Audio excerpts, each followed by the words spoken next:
Good morning everyone. चलिए देखते हैं 24 अक्टूबर के सभी वो मोस्ट इंपॉर्टेंट करंट अफेयर जो हमारे एग्जाम के लिए बहुत ज़्यादा जरूरी हैं।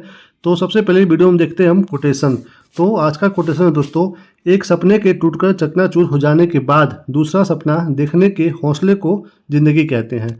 अगर आपके लाइफ में कोई आपका एक सपना है वो पूरा नहीं हो रहा है, उसके बाद भी अगर आप दूसरा सपना देखने की हिम्मत रख रहे हो तो फिर समझ लो कि आप अपनी ज़िंदगी को बहुत ही अच्छे तरीके से जी रहे हो। वरना यहाँ पे लोग एक सपना देखते हैं, पूरा नहीं होता है तो उनका हौसला टूट जाता है, निराश हो जाते हैं और बहुत लोग तो डिप्रेशन में चले जाते हैं। मुझे समझ में नहीं आता कि जो लोग डिप्रेशन में जाते हैं, क्या वो लोग अपने लाइफ के बारे में कुछ जानते ही नहीं है क्या, कि लाइफ का बहुत ज़्यादा पहलू है, बहुत ज़्यादा मतलब आपके पास डायमेंशन है जीने का। फैमिली है, मम्मी पापा हैं, दोस्त यार हैं, आपके जो मतलब कुछ चीज़ें पसंद हो खाने के लिए, कुछ चीज़ें हैं पहनने के लिए, कुछ जगह घूमने के लिए, वो सब भी तो वजह है जीने के लिए।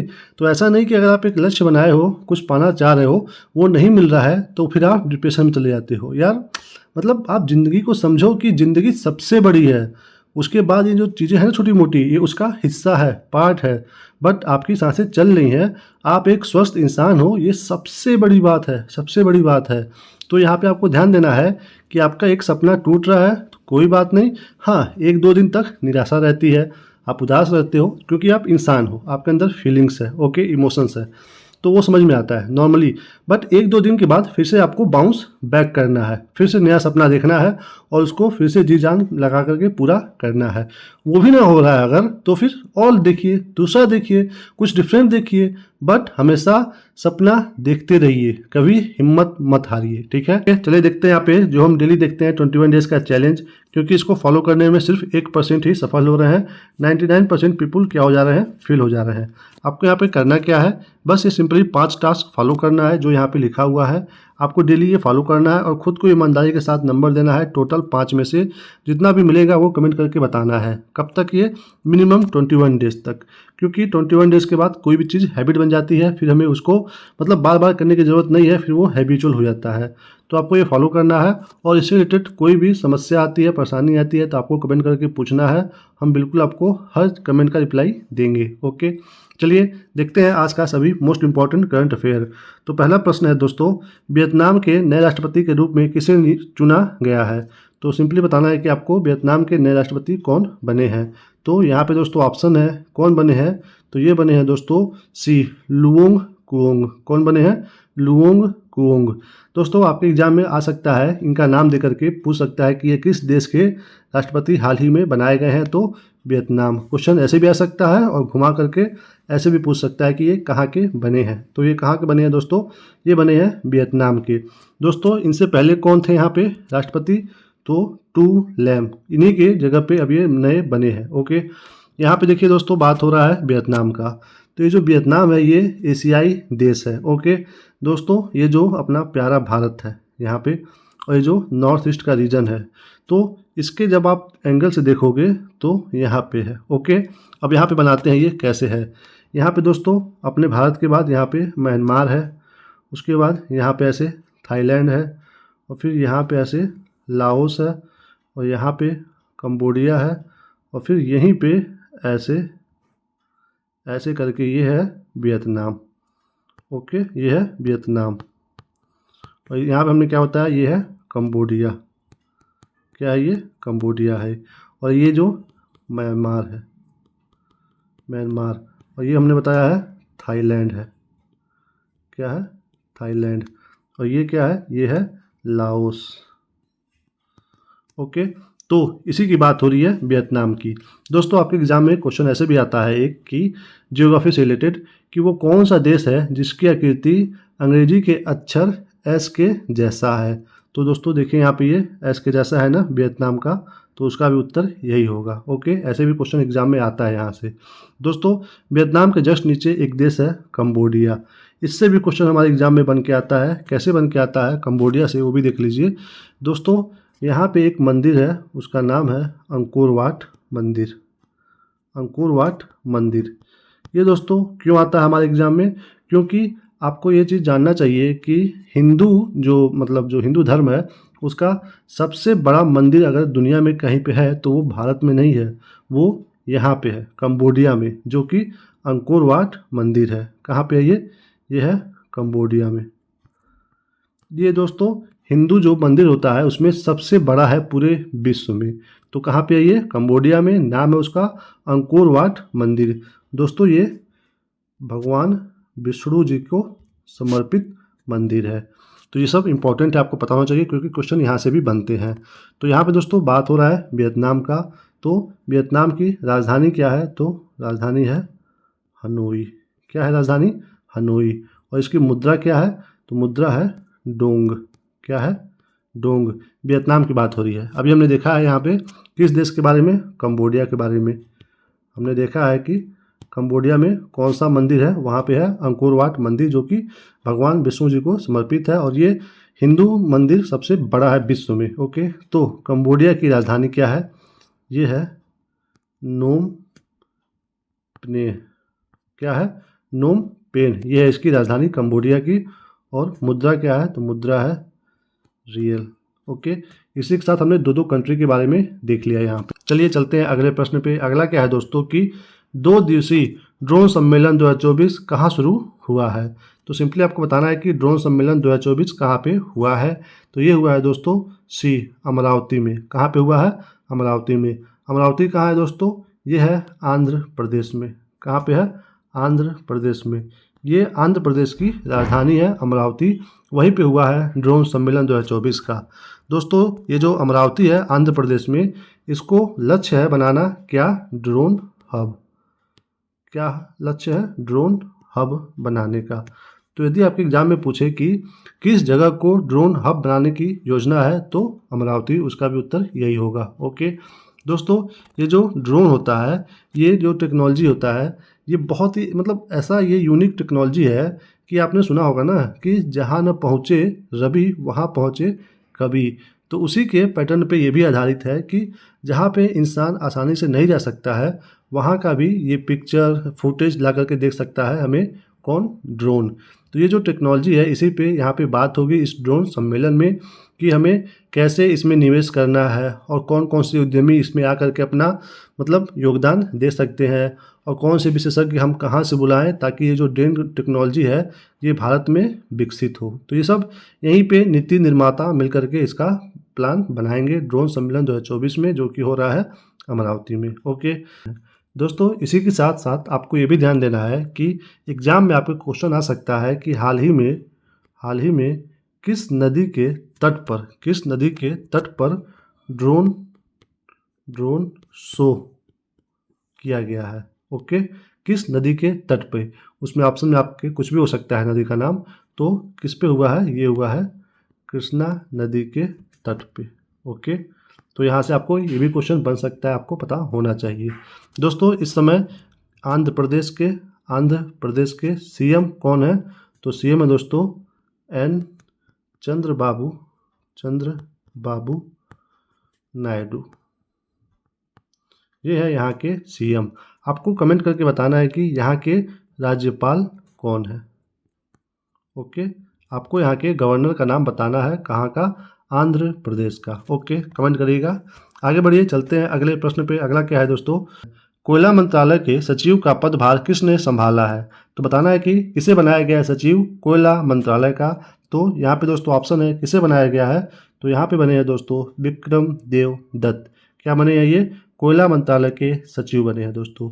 ये 1993 बैच के आईएएस अधिकारी हैं, विक्रम देव दत्त जी। ओके दोस्तों, ये स्थान किसका ले रहे हैं? तो ये स्थान ले रहे हैं वीएल कांता राव जी का। यहाँ पे दोस्तों बात हो रहा है कोयला मंत्रालय का। तो कोयला के बारे में भी आप थोड़ी मोड़ी जो नॉलेज होनी चाहिए वो आप देख लीजिए। यहाँ पे सबसे उच्च कोयला कौन सा होता है, ये भी हमारे एग्जाम में पूछता है। तो सबसे उच्च या फिर सबसे उच्च गुणवत्ता वाला कोयला होता है दोस्तों एंथ्रेसाइट। कौन सा? एंथ्रेसाइट। ये कोयला सबसे उच्च कोटि का कोयला होता है एंथ्रेसाइट। दोस्तों इसमें 80 से 95% तक क्या पाया जाता है? कार्बन। इसी वजह से ये सबसे सर्वोत्तम होता है। और सबसे कम किस में पाया जाता है कार्बन? तो वो पाया जाता है पिट कोयला में। इसमें कितना होता है? इसमें 27% से कम होता है क्या? कार्बन। तो यहाँ पे बात हमने देख लिया कोयला का। अब यहाँ पे देख लीजिए एक चीज़ और कि कोयला का जो भंडार है वो सबसे ज़्यादा कहाँ पे है, तो ये है दोस्तों झारखंड में। कहाँ पे है? झारखंड में है।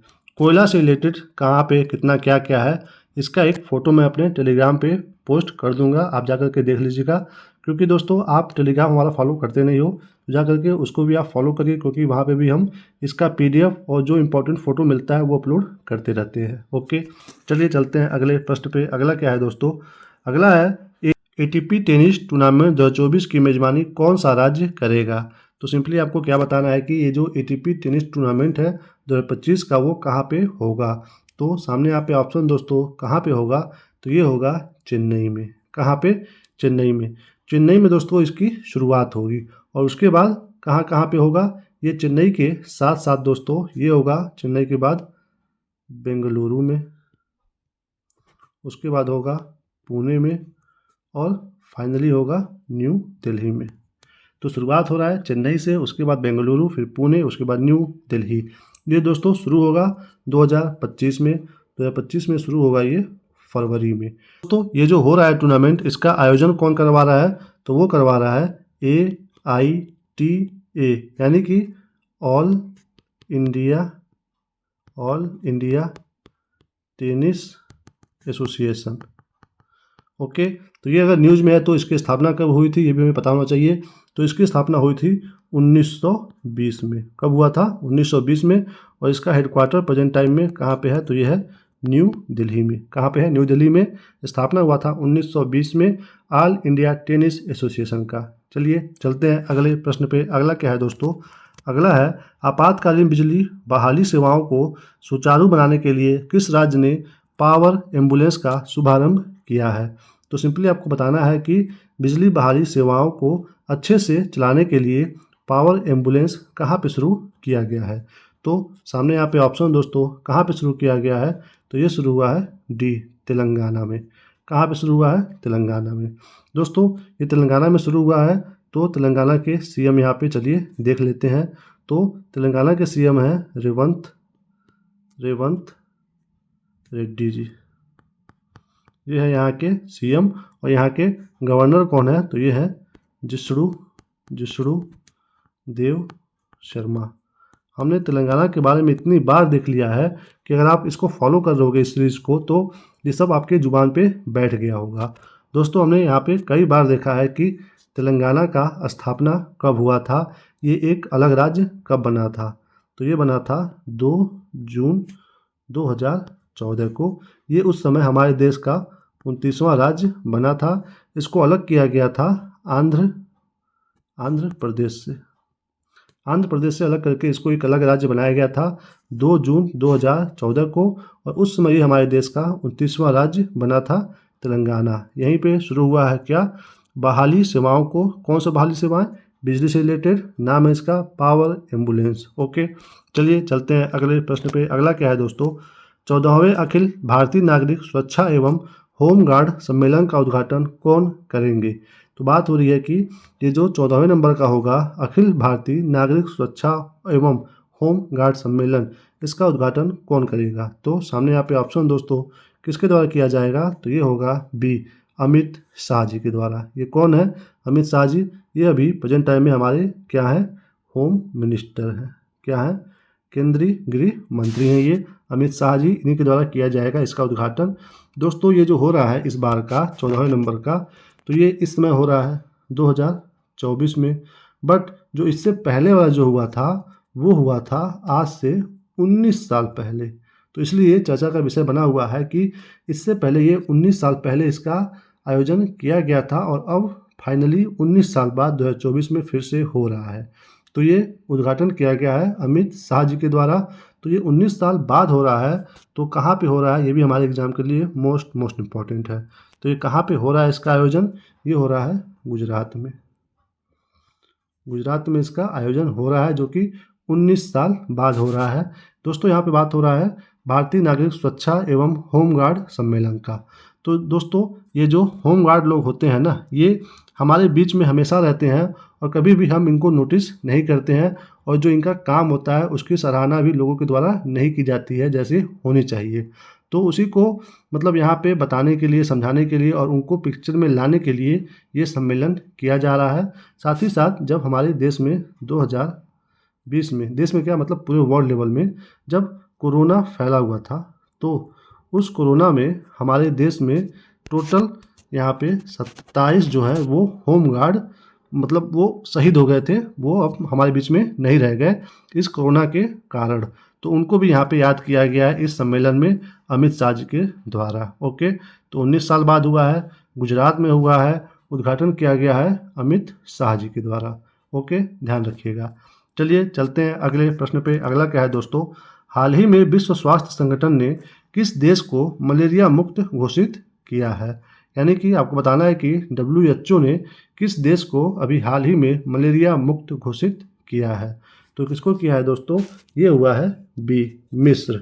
दोस्तों 2024 में ये घोषित होने वाला दूसरे नंबर का देश है। ओके, यानी कि इससे पहले कौन हुआ है, तो वो हुआ है काबो वर्डे। क्यों काबो वर्डे?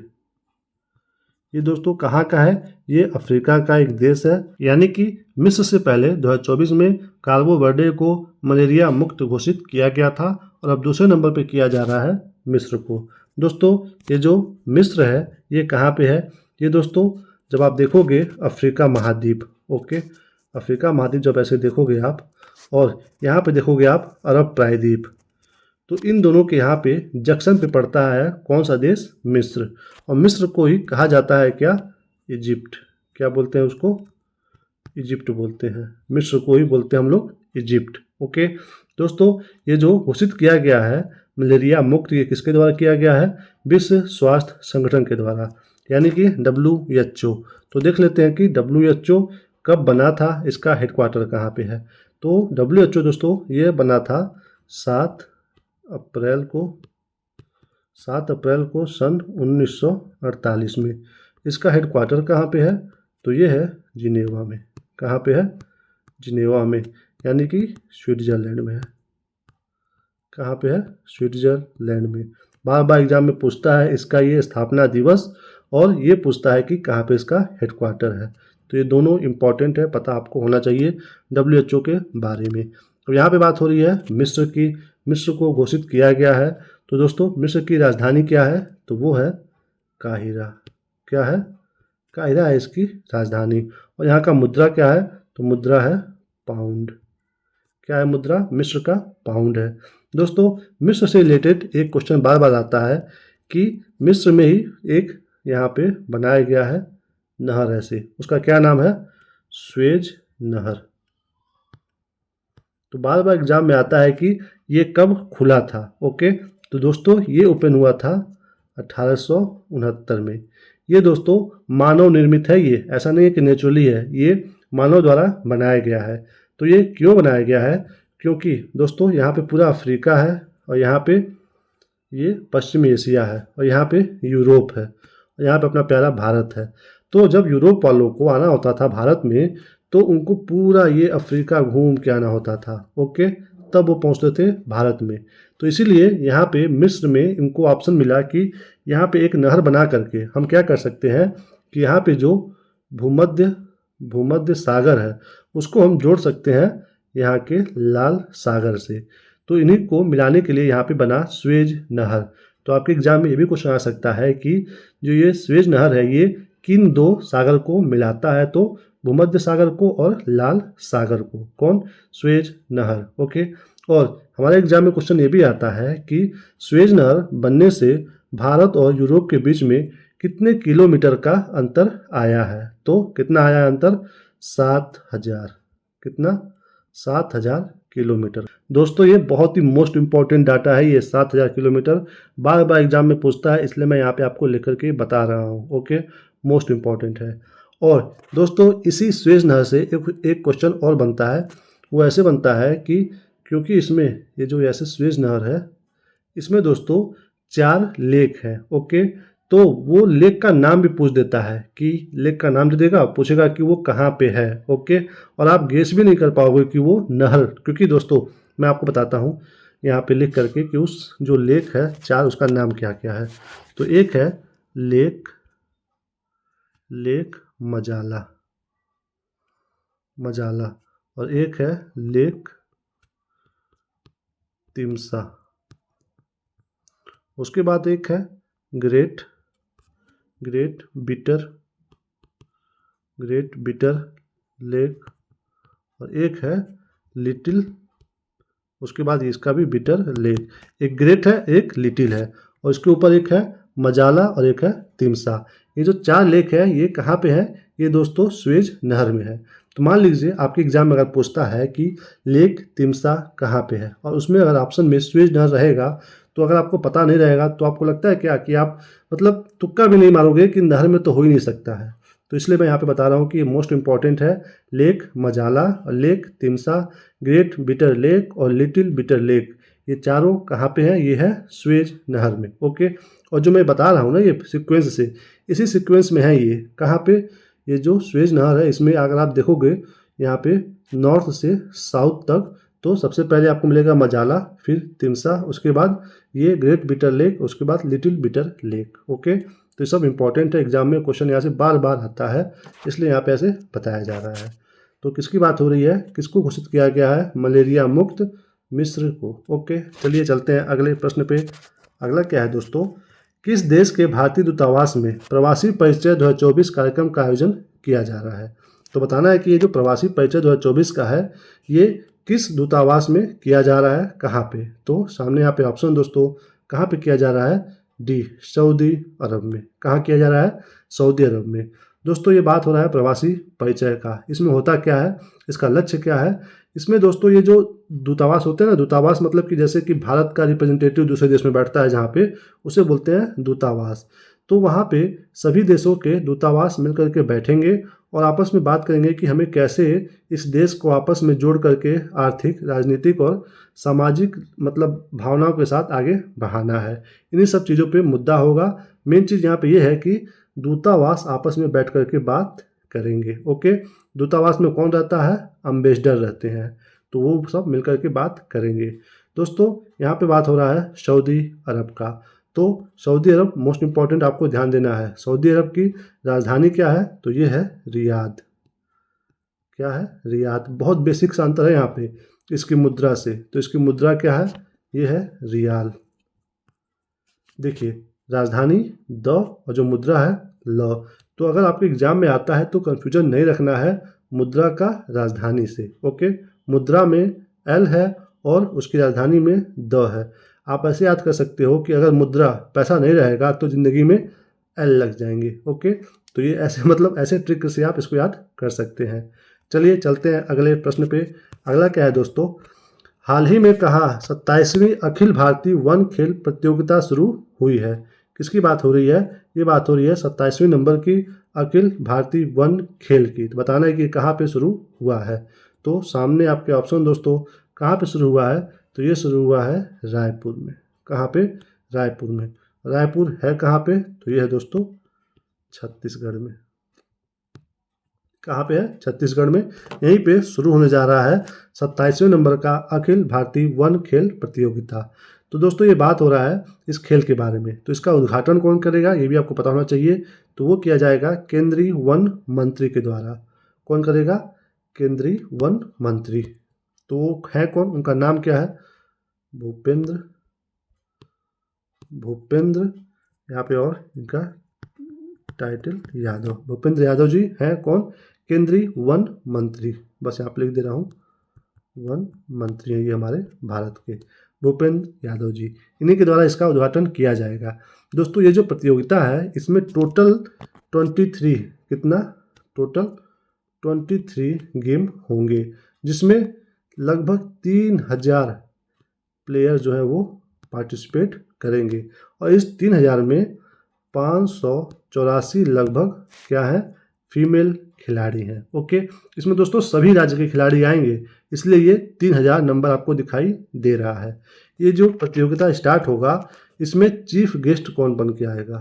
किसकी बात हो रही है? Chief guest. तो वो आ रहे हैं हमारे इंडियन क्रिकेट टीम के स्काई यानी कि Surya Kumar Yadav ji.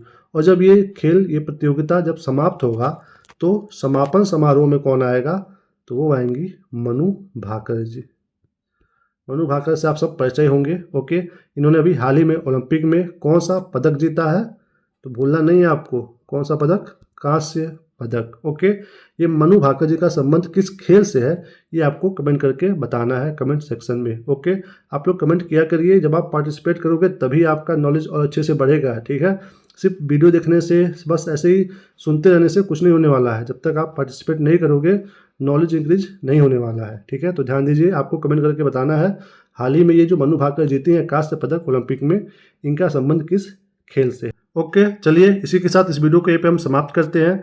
Thank you for watching. इस वीडियो से आपकी थोड़ी सी भी जानकारी बढ़ी हो, थोड़ी सी भी जानकारी बढ़ी तो प्लीज़ चैनल को सब्सक्राइब जरूर करिए, वीडियो को लाइक करिए, शेयर करिए और कमेंट करके बताइए कि आपको वीडियो कैसा लगा, अच्छा या बुरा, जैसा भी लगा हो आपको कमेंट करके बताना है। ओके, अपना ख्याल रखिए, मुस्कुराते रहिए, अपनी परीक्षा की तैयारी में मन से लगे रहिए और अपना ख्याल बिल्कुल अच्छे से रखिए, क्योंकि हेल्थ इज वेल्थ। ओके, मिलते हैं हम आपको अगले वीडियो में, तब तक के लिए जय हिंद, जय भारत, जय माता दी।